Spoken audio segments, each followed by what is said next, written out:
நம்ம பாடலை வெளியிடுறோம். பாடலை வெளியிடுறோம். இது பாடல் வெளியிடாம ஒரு நிகழ்ச்சி எப்படி நான் நடத்த முடியும்? வெளியிடலாம்ண்ணா.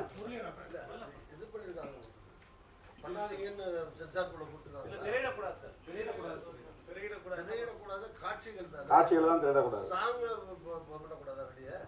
இல்ல கேசட் அப்புறம் வெளியில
அடுத்ததாக கற்பு பூமி பாடல் வெளியீட்டு விழாவில் கேசட் வெளியீடு விழா,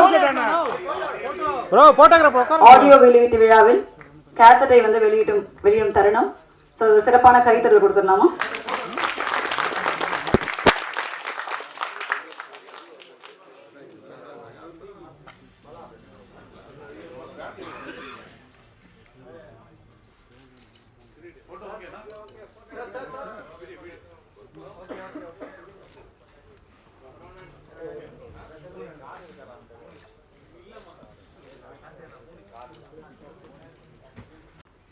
என்னை அழைத்து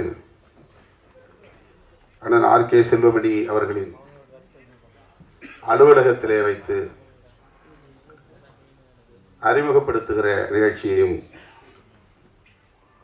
நடத்தினார். அந்த நிகழ்ச்சியின் போது இந்த கதை குறித்த தகவல்களை எங்களோடு பகிர்ந்து கொண்டார்.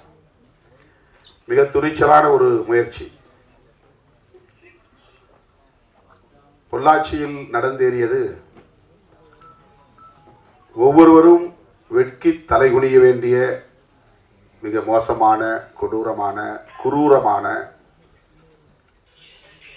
குற்றச்செயல். நாம் அனைவரும் அதை கடந்து சென்று விட்டோம். ஒரு நாள் செய்தியாக ஊடகங்களில் பார்த்துவிட்டு அப்படியா என்று அதிர்ச்சியோடு நாம் அடுத்த வேலைக்கு போய்விட்டோம். அது எவ்வளவு பெரிய ஆபத்தான ஒரு போக்கு. எல்லோரும் விழிப்பாக இருங்கள் என்று எச்சரிக்கை விடுக்கிற ஒரு நிகழ்வு. அதனை நாம் அனைவரும் கடந்து சென்று விட்ட நிலையிலே நேசம் முரளி மட்டும் அங்கேயே நின்று இரத்த கண்ணீர் வடிக்கக்கூடிய நிலையில் அதை ஒரு படைப்பாக்க வேண்டும். காலத்திற்கும் ஊடகங்களில் அது கிடக்க வேண்டும். அடுத்தடுத்து வருகிற தலைமுறையினர் அதை பார்க்க வேண்டும். சமூகத்தில் எப்படிப்பட்ட ஆபத்துகள் நம்மை சூழ்ந்திருக்கிறது என்பதை அவர்கள் அறிந்து கொள்ள வேண்டும் என்கிற அடிப்படையிலே அவருடைய உள்ளம் மட்டும், சிந்தனை மட்டும் பொள்ளாச்சியிலேயே நிலைகுத்தி நின்று விட்டது. அதை படமாக்கி பணமாக்க வேண்டும் என்பது அல்ல அவருடைய நோக்கம். அதை படமாக்க முயற்சிப்பதே ஒரு போராட்டம் தான். அது ஒரு பெரும் முயற்சி. கடுமையான எதிர்ப்புகள், ஆபத்தான எதிர்ப்புகள் அவரை சூழ்ந்திருந்தன. அதை அன்றைக்கு அண்ணன் ஆர்.கே. செல்வமணி அவர்களோடு நாங்கள் அமர்ந்து பேசிக் கொண்டிருந்த போது பகிர்ந்து கொண்டார். அப்படி ஒரு துணிச்சல் அவருக்கு எதற்காகவும் தனிப்பட்ட தேவைக்காகவும் இல்லை. அவர் உள்வாங்கி இருக்கிற அரசியல்தான், கோட்பாடுதான் அவரை அப்படி துணிவாக இயங்கும்படி தூண்டிக்கொண்டே இருக்கிறது, இயக்கிக் கொண்டே இருக்கிறது என்று நான் உணர்கிறேன். சொல்லப்போனால் நாம் ஒவ்வொருவரும் அந்த பிரச்சனையில் கூடுதல் கவனம் செலுத்தி இருக்க வேண்டும், போராட்டங்களை முன்னெடுத்திருக்க வேண்டும், பெரிய அளவிலே விவாதத்திற்கு உட்படுத்தி இருக்க வேண்டும், பேர் உரையாடலுக்கு உட்படுத்தி இருக்க வேண்டும். அந்த குற்றங்களை செய்தவர்கள் கடுமையாக தண்டிக்கப்படுகிற வரையில் மக்கள் போராடி இருக்க வேண்டும். நம்முடைய உளவியல் மிக வித்தியாசமாக வளர்ந்து வருகிறது. சாதி அடிப்படையிலே அணிதிரளுகிற சமூகம், மத அடிப்படையிலே அணிதிரளுகிற சமூகம்,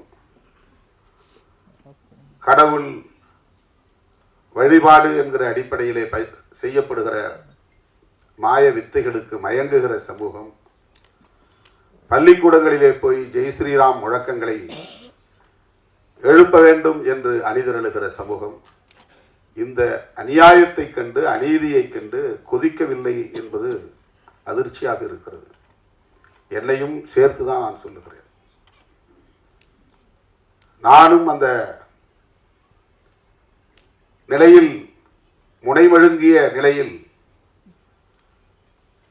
அந்த வரிசையில் என்னையும் உட்படுத்தி தான் நான் சொல்லுகிறேன். பொள்ளாச்சியில் நடந்தது அவ்வளவு குரூரமானது, அவ்வளவு குரூரமானது. அதை தடுப்பதற்கு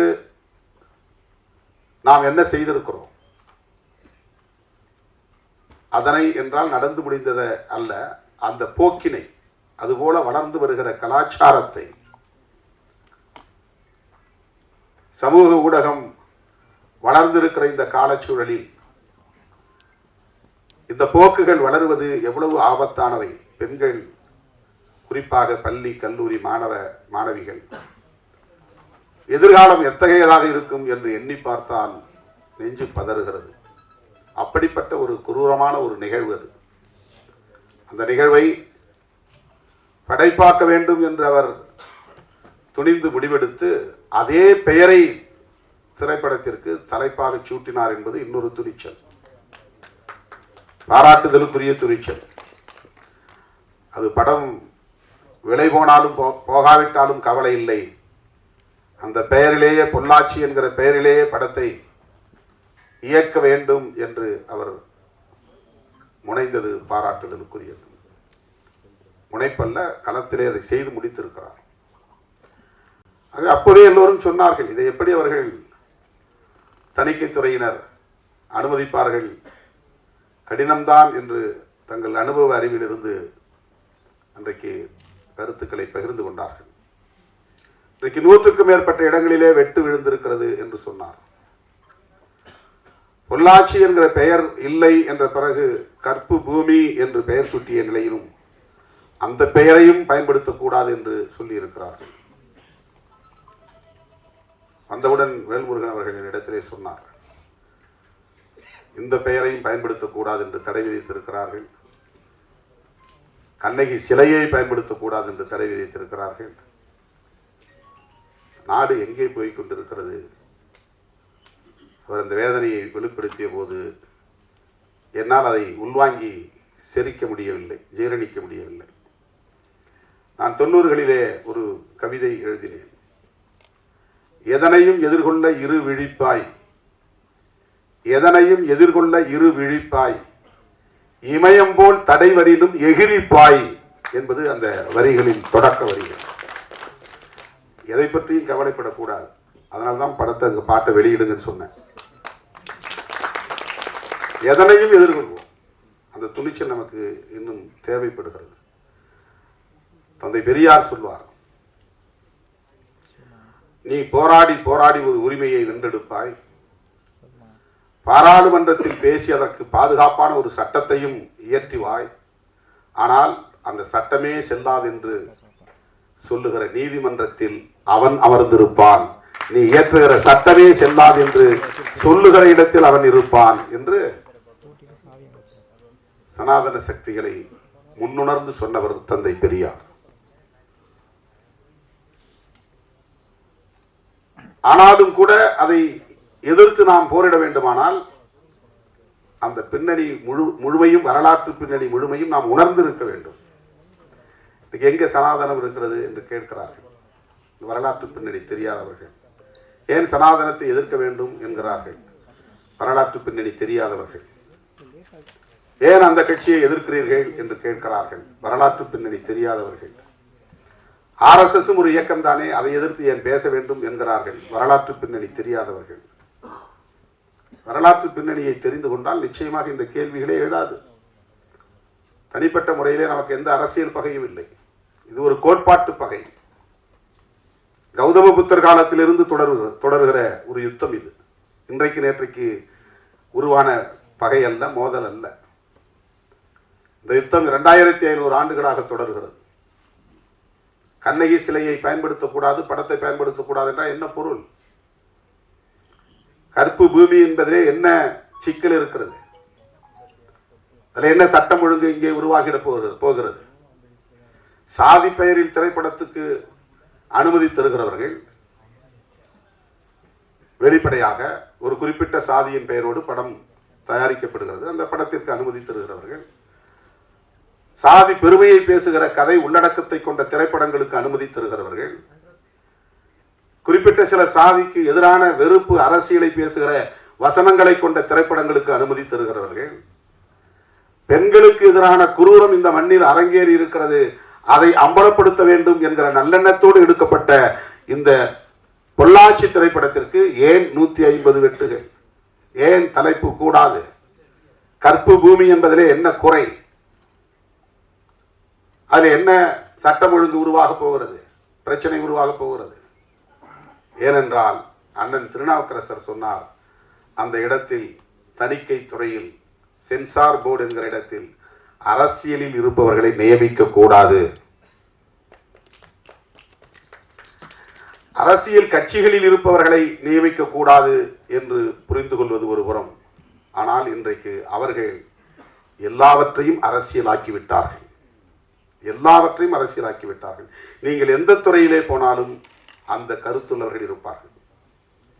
அரசியல் துறையில் ஈடுபடாதவர்கள் நீதித்துறையிலே இருப்பார்கள், கல்வித்துறையிலே இருப்பார்கள், திரைத்துறையிலே இருப்பார்கள், இலக்கிய துறையிலே இருப்பார்கள், கலைத்துறையிலே இருப்பார்கள். எல்லா இடங்களிலும் இது ஒரு போராட்டம். நேசம் முரளிக்கு மட்டும் நேர்ந்த ஒரு போராட்டம் அல்ல. தனிப்பட்ட முறையிலே அவருடைய படைப்புக்கு எதிராக இங்கே நிகழ்த்தப்படுகிற ஒரு ஒடுக்குமுறை என்றதை நாம் பார்க்க முடியாது. கருத்தியல் சார்ந்த பகைதான் இதன் உள்ளே உள்ளடக்கமாக இருக்கிறது என்பதை நாம் புரிந்து கொள்ள வேண்டும். பெண்களுக்கு இழைக்கப்படுகிற அநீதி குறித்து, பெண்களுக்கு பாதுகாப்பு இல்லை என்கிற சூழல் குறித்து ஒரு படம் பேசக்கூடாதா? அதில் யாருக்கு எதிரான கருத்து? ஏன் அவர்கள் அச்சப்படுகிறார்கள்? 100க்கு 100 இது கருத்தியல் சார்ந்த ஒரு பகைதான். நேச முரளி உள்வாங்கி இருக்கிற இடதுசாரி அரசியல் தான். இடதுசாரி அரசியல் என்றால் கம்யூனிஸ்ட் என்று மட்டும் நீங்கள் எண்ணிவிடக் கூடாது. வலதுசாரி சிந்தனைக்கு எதிரான முற்போக்கான சிந்தனை அனைத்தும் இடதுசாரி சிந்தனைகள் தான். பழமைவாதத்திற்கு எதிரான சிந்தனைகள் எல்லாம் இடதுசாரி சிந்தனைகள் தான். ஜனநாயகத்தை பேசுகிற அனைத்தும் இடதுசாரி சிந்தனைகள் தான். பன்மைத்துவத்தை பேசுகிற அனைத்தும் இடதுசாரி சிந்தனைகள் தான். ஒரே நாடு ஒரே கலாச்சாரம் என்றால் அது வலதுசாரி சிந்தனை. ஒரே மதம் ஒரே கலாச்சாரம் என்றால் அது வலதுசாரி சிந்தனை, பன்மைத்துவத்திற்கு எதிரானது. ஒரே நாடு ஒரே தேர்தல் என்பது பன்மைத்துவத்திற்கு எதிரானது. ஆகவே அதை எதிர்த்து பேசுகிற, வலதுசாரி அரசியலை எதிர்த்து பேசுகிற அனைத்தும் இடதுசாரி அரசியல் தான். சிபிஐ, சிபிஐஎம், சிபிஐஎம்எல் போன்ற கட்சிகளிலே சேர்ந்தால் மட்டுமே அவர்கள் இடதுசாரிகள் என்று எண்ண தேவையில்லை. நேச முரளி எந்த கட்சியையும் சாராதவர், ஆனாலும் அவருடைய சிந்தனை இடதுசாரி சிந்தனை என்று நாம் புரிந்து கொள்ள வேண்டியிருக்கிறது. அருமை தோழர்களே, இது நேச முரளி மட்டுமே எதிர்த்து நின்று போராடக்கூடிய ஒன்று அல்ல.